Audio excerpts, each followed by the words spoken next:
সংবাদ সবাইকে স্বাগত জানাচ্ছি। আমি ফিরোজ তোহা। শুরুতেই সংবাদ শিরোনাম জানিয়ে দেব এই মুহূর্তে হাতে পাওয়া সর্বশেষ গুরুত্বপূর্ণ আপডেট বাংলা সংবাদ। শুরুতেই থাকছে শেখ হাসিনা সহ 11 জনের বিরুদ্ধে গ্রেপ্তারি পরোয়ানা। আওয়ামী লীগের 15 বছরের শাসন আমলে গুমের ঘটনায় শেখ হাসিনা সহ 11 জনের বিরুদ্ধে গ্রেপ্তারি পরোয়ানা জারি করেছে আন্তর্জাতিক অপরাধ ট্রাইব্যুনাল। সোমবার প্রসিকিউশনের আবেদনের প্রেক্ষিতে বিচারপতি গোলাম মুর্তজা মজুমদারের নেতৃত্বাধীন 2 সদস্যের ট্রাইব্যুনাল এই নির্দেশনা দেন। একই সঙ্গে আগামী 12 ফেব্রুয়ারির মধ্যে আসামিদের গ্রেপ্তার করে ট্রাইব্যুনালকে জানানোর নির্দেশনা দেওয়া হয়েছে। এবারে জানাবো, দীর্ঘ 7 বছর পর দেখা হবে মা ও ছেলের। পৃথিবীর সবচেয়ে মধুর সম্পর্ক মা সন্তানের, অথচ সেই ভালোবাসা ও নারীর সম্পর্কে বাধা হয়ে দাঁড়িয়েছিল রাজনৈতিক কাঁটাতার। দীর্ঘ 7 বছর পর মা বিএনপি চেয়ারপারসন ও সাবেক প্রধানমন্ত্রী বেগম খালেদা জিয়ার সঙ্গে সশরীরে সাক্ষাৎ হয়নি বিএনপির ভারপ্রাপ্ত চেয়ারম্যান তারেক রহমানের। সবকিছু ঠিক থাকলে মঙ্গলবার উন্নত চিকিৎসার জন্য লন্ডনে যাবেন বিএনপি নেতৃত্ব। এর মাধ্যমে 7 বছরের পর গর্ভধারিণী মাকে সামনাসামনি দেখতে পাবেন বিএনপির এই ভারপ্রাপ্ত চেয়ারম্যান। জানাবো, সাদা পোশাকে ডিবি কাউকে আটক করতে পারবে না স্বরাষ্ট্র উপদেষ্টা। স্বরাষ্ট্র উপদেষ্টা লেফটেন্যান্ট জেনারেল অবসরপ্রাপ্ত জাহাঙ্গীর আলম চৌধুরী বলেছেন, আয়নাঘর বা ভাতের হোটেল কিছুই থাকবে না ডিবি কার্যালয়ে। আর ডিবি সাদা পোশাকে কাউকে আটকও করতে পারবে না। আটকের আগে অবশ্যই ডিবিকে জ্যাকেট পরিধান এবং আইডি কার্ড শো করতে হবে। সোমবার দুপুরে রাজধানীর মিন্টু রোডে ডিবি কার্যালয় পরিদর্শন শেষে সাংবাদিকদের এক প্রশ্নের জবাবে কথা বলেন তিনি। এদিকে শীত নিয়ে ফের দুঃসংবাদ। দেশজুড়ে টানা কয়েকদিনের হাড় কাঁপানো শীতের মধ্যেই বৃষ্টির পূর্বাভাস দিয়েছে বাংলাদেশ আবহাওয়া অধিদপ্তর। ফলে তাপমাত্রা কমে ফের তীব্রতা বাড়তে পারে শীতের। আজ সোমবার সকাল 9টা থেকে পরবর্তী 72 ঘন্টার পূর্বাভাসে এ তথ্য জানানো হয়েছে। এবারে থাকছে, কোচিং নিষিদ্ধ হলেও ঢাকায় চলছে শিক্ষকদের সহস্রাধিক সেন্টার। আইনে নিষিদ্ধ থাকলেও রাজধানীতে চলছে শিক্ষকদের সহস্রাধিক কোচিং সেন্টার। অনেকটা বাধ্য হয়ে সেই সব কোচিং সেন্টারে ভর্তি হতে হচ্ছে শিক্ষার্থীদের। কোচিং না করলে নম্বর কম দেওয়া, ফেল করিয়ে দেওয়ার অভিযোগ রয়েছে। এমনকি কোনো কোনো স্কুলে শিক্ষার্থীদের শারীরিক ও মানসিক নির্যাতন করবার ঘটনাও ঘটছে। এবং সর্বশেষ জানাবো আন্তর্জাতিক সংবাদ। হামলা চালালে ইসরায়েলকে ভয়ঙ্কর পরিণতির হুঁশিয়ারি ইরানের পররাষ্ট্রমন্ত্রীর। ইরানের পররাষ্ট্রমন্ত্রী আব্বাস আরাকচি বলেছেন, ইসরায়েল যদি ভবিষ্যতে ইরানে হামলা চালায় তাহলে তার পরিণতি বড় ধরনের যুদ্ধের দিকে নিয়ে যেতে পারে। পররাষ্ট্রমন্ত্রীর এই মন্তব্যের পরিপ্রেক্ষিতে ইরানে ইসরায়েলের হামলার আশঙ্কা রয়েছে, যা ইরানের পারমাণবিক কর্মসূচি এবং মধ্যপ্রাচ্যে ক্রমবর্ধমান উত্তেজনার উদ্বেগ সৃষ্টি করেছে। শনিবার চীনের রাষ্ট্রীয় গণমাধ্যমে এক সাক্ষাৎকারে এই মন্তব্য করেছেন তিনি। খবর টাইমস অফ ইসরায়েলের। এতক্ষণ শিরোনাম শুনছিলেন, এবার বিস্তারিত। প্রিয় দর্শক, আপনি যদি এই চ্যানেলে নতুন হয়ে থাকেন, ভিডিওটি দেখতে দেখতে চ্যানেলটি সাবস্ক্রাইব করে আমাদের সঙ্গে থাকুন। আর এই ভিডিও সম্পর্কে আপনি আপনার মূল্যবান মতামতটি কমেন্ট বক্সে জানিয়ে দিন। আর হ্যাঁ প্রিয় দর্শক, জানিয়ে দিন ভিডিওটি কোথা থেকে দেখছেন। শেখ হাসিনা সহ 11 জনের বিরুদ্ধে গ্রেপ্তারি পরোয়ানা। আওয়ামী লীগের 15 বছরের শাসন আমলে গুমের ঘটনায় শেখ হাসিনা সহ 11 জনের বিরুদ্ধে গ্রেপ্তারি পরোয়ানা জারি করেছে আন্তর্জাতিক অপরাধ ট্রাইব্যুনাল। সোমবার প্রসিকিউশনের আবেদনের পরিপ্রেক্ষিতে বিচারপতি গোলাম মুর্তজা মজুমদারের নেতৃত্বাধীন 2 সদস্যের ট্রাইব্যুনাল এই নির্দেশনা দেয়। একই সঙ্গে আগামী 12 ফেব্রুয়ারির মধ্যে আসামিদের গ্রেপ্তার করে ট্রাইব্যুনালে জানানোর নির্দেশনা দেওয়া হয়েছে।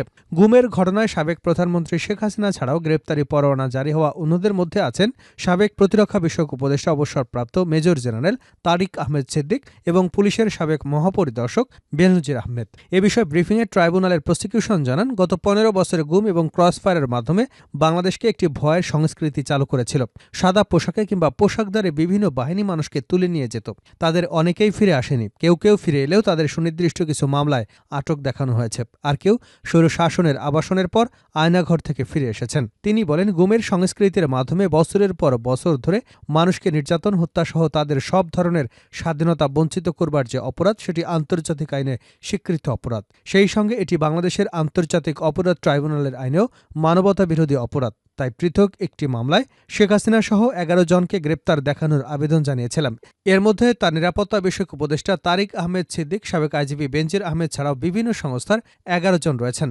আদালত আবেদন মঞ্জুর করে 11 জনের বিরুদ্ধে গ্রেপ্তারি পরোয়ানা জারি করে। ট্রাইব্যুনালের প্রসিকিউটর আরও বলেন, আগামী 12 ফেব্রুয়ারি এ মামলার পরবর্তী শুনানির দিন ধার্য রয়েছে। তদন্ত রিপোর্ট এলে ওই দিন আদালতে তদন্ত প্রতিবেদন দাখিল করতে বলা হয়েছে। আর যদি এর মধ্যে তদন্ত রিপোর্ট জমা দেওয়া সম্ভব না হয়, তাহলে আইনশৃঙ্খলা বাহিনীকে আসামিদের গ্রেপ্তারের অগ্রগতি প্রতিবেদন জমা দিতে নির্দেশনা দেওয়া হয়েছে। লন্ডনে যাচ্ছেন বেগম জিয়া। দীর্ঘ 7 বছর পর দেখা হবে মা ও ছেলের। পৃথিবীর সবচেয়ে মধুর সম্পর্ক মা সন্তানের, অথচ সেই ভালোবাসা এবং নারীর সম্পর্কে বাধা হয়ে দাঁড়িয়েছিল রাজনৈতিক কাঁটাতার। দীর্ঘ 7 বছর মা বিএনপি চেয়ারপারসন ও ও সাবেক প্রধানমন্ত্রী বেগম খালেদা জিয়ার সঙ্গে সশরীরে সাক্ষাৎ হয়নি বিএনপির ভারপ্রাপ্ত চেয়ারম্যান তারেক রহমানের। সব ঠিক থাকলে মঙ্গলবার উন্নত চিকিৎসার জন্য লন্ডনে যাবেন বিএনপি নেত্রী। আর এর মাধ্যমে ৭ বছর পর গর্ভধারিণী মাকে সামনাসামনি দেখতে পাবেন বিএনপির ভারপ্রাপ্ত চেয়ারম্যান।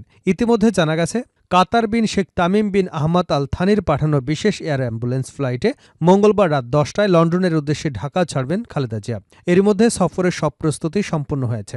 তারই অংশ হিসেবে রোববার রাতে দলের সর্বোচ্চ নীতি নির্ধারণী ফোরাম জাতীয় স্থায়ী কমিটির সব সদস্যদের সঙ্গে শুভেচ্ছা বিনিময় করেন বিএনপি নেত্রী। এছাড়াও এলডিপি চেয়ারম্যান কর্নেল অবসরপ্রাপ্ত অলি আহমেদ, রাষ্ট্রদূত মুশফিকুল ফজল আনসারীর সঙ্গেও পৃথকভাবে সাক্ষাৎ করেছেন বিএনপি চেয়ারপারসন। বেগম খালেদা জিয়ার এবারের বিদেশ যাত্রার সফরসঙ্গী হিসেবে আনুষ্ঠানিকভাবে কিছু জানানো না হলেও চিকিৎসক, পরিবারের সদস্য এবং দলের গুরুত্বপূর্ণ নেতারা সহ অন্তত ২৫ থেকে ৩০ জন যেতে পারেন বলে দলীয় সূত্র নিশ্চিত করেছে। তবে তার আগে সোশ্যাল মিডিয়া সহ বিভিন্ন গণমাধ্যমে খালেদা জিয়ার সফরসঙ্গী হিসেবে ৭ জন চিকিৎসক, ১৫ সদস্যের একটি প্রতিনিধি দলের তালিকা যাবে এমন তথ্য প্রচারিত হয়েছে।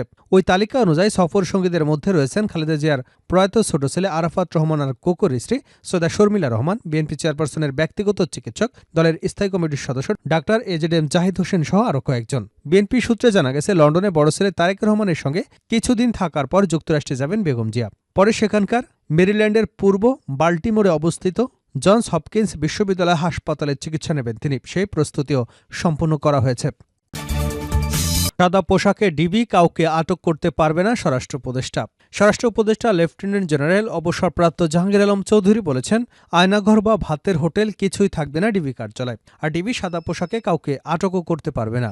আটকের আগে অবশ্যই ডিবিকে জ্যাকেট পরিধান এবং আইডি কার্ড শো করতে হবে। সোমবার দুপুরে রাজধানীর মিন্টু রোডে ডিবি কার্যালয় পরিদর্শন শেষে সাংবাদিকদের এক প্রশ্নের জবাবে তিনি একথা বলেন। ডিবির ভেতরের পুকুরটা যেন আয়নার মতো পরিষ্কার থাকে। ডিবি কার্যালয়ের আয়নাঘর ছিল বলে জেনেছি। আপনি আজ ডিবি কার্যালয় পরিদর্শন করলেন, ডিবিতে এই আয়নাঘর এখনও অক্ষত রয়েছে কিনা জানতে চাইলে তিনি বলেন, আয়নাঘর বলে কিছু নেই। আমি ডিবিকে বলেছি ডিবি কার্যালয়ের ভেতরে এই পুকুরটা যেন আয়নার মতো পরিষ্কার থাকে। আয়নাঘর বলে কিছু থাকবে না, কোনো ভাতের হোটেল থাকবে না ডিবিতে। শীত নিয়ে আবারও দুঃসংবাদ। দেশজুড়ে টানা কয়েকদিনের হাড় কাঁপানো শীতের মধ্যেই বৃষ্টির পূর্বাভাস দিয়েছে বাংলাদেশ আবহাওয়া অধিদপ্তর। ফলে তাপমাত্রা কমে ফের তীব্রতা বাড়তে পারে শীতের। আজ সোমবার সকাল ৯টা থেকে পরবর্তী ৭২ ঘণ্টার পূর্বাভাসে এ তথ্য জানানো হয়েছে। পূর্বাভাসে বলা হয়, পশ্চিম মহাদেশীয় উচ্চচাপ বলয়ের বর্ধিতাংশ পশ্চিমবঙ্গ এবং তৎসংলগ্ন এলাকা পর্যন্ত বিস্তৃত রয়েছে। মৌসুমের স্বাভাবিক লঘুচাপ দক্ষিণ বঙ্গোপসাগরে অবস্থান করছে। এর বর্ধিতাংশ উত্তর বঙ্গোপসাগর পর্যন্ত বিস্তৃত রয়েছে। সোমবার সকাল ৯টা থেকে পরবর্তী ২৪ ঘণ্টায় অস্থায়ীভাবে আংশিক মেঘলা আকাশসহ সারা দেশের আবহাওয়া প্রধানত শুষ্ক থাকতে পারে। তবে রংপুর বিভাগের দু এক জায়গায় হালকা বৃষ্টি অথবা গুড়ি গুড়ি বৃষ্টি হতে পারে। এ সময় সারা দেশে রাতের তাপমাত্রা প্রায় অপরিবর্তিত থাকতে পারে। রংপুর বিভাগের দিনের তাপমাত্রা সামান্য হ্রাস পেতে পারে এবং দেশের অন্যত্র তা অপরিবর্তিত থাকতে পারে। আগামীকাল মঙ্গলবার সকাল ৯টা থেকে পরবর্তী ২৪ ঘণ্টায় রংপুর, ময়মনসিংহ এবং সিলেট বিভাগের দু এক জায়গায় হালকা বৃষ্টি অথবা গুড়ি গুড়ি বৃষ্টি হতে পারে। মধ্যরাত থেকে সকাল পর্যন্ত সারা দেশে হালকা থেকে মাঝারি কুয়াশা পড়তে পারে। সারা দেশে রাতের তাপমাত্রা প্রায় অপরিবর্তিত থাকতে পারে এবং দিনের তাপমাত্রা ১ থেকে ২ ডিগ্রি সেলসিয়াস হ্রাস পেতে পারে। এছাড়া বুধবার সকাল ৯টা থেকে পরবর্তী ২৪ ঘণ্টায় সারা দেশে রাতের তাপমাত্রা প্রায় ২ থেকে ৩ ডিগ্রি সেলসিয়াস এবং দিনের তাপমাত্রা ১ থেকে ২ ডিগ্রি সেলসিয়াস হ্রাস পেতে পারে। মধ্যরাত থেকে সকাল পর্যন্ত সারা দেশে মাঝারি থেকে ঘন কুয়াশা পড়তে পারে। ঘন কুয়াশার কারণে বিমানে চলাচল, অভ্যন্তরীণ নদী পরিবহন এবং সড়ক যোগাযোগ সাময়িকভাবে ব্যাহত হতে পারে।